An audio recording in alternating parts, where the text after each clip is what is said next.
Pas lirimit nga para e burgimi, këngëtari i njohur Besart Kelmendi, i njohur si Gjesti, ka reaguar për herë të parë publikisht, duke ndarë me ndjekësit një mesazh të gjatë dhe emocional mbi situatën e fundit që ka kaluar.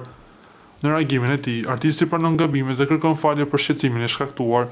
Ai shpreh se periudha e fundit ka qenë ndër më të vështirat në jetën e tij, duke theksuar se gjendja në të cilën ndodhej erdhi si pasojë një presioni të vazhdueshëm.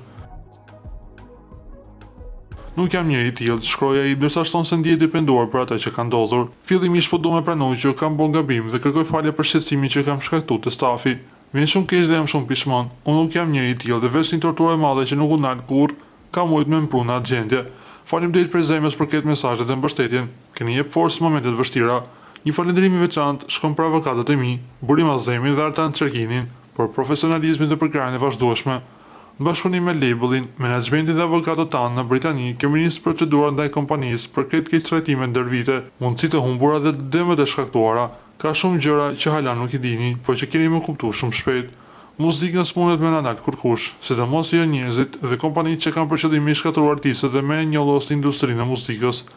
Gjatë kësaj kohe që jemi në gjyq, kof nevoja edhe veç TikTok dhe Instagram kam i postu këngët e mia dhe pa muzikë s'ju lo.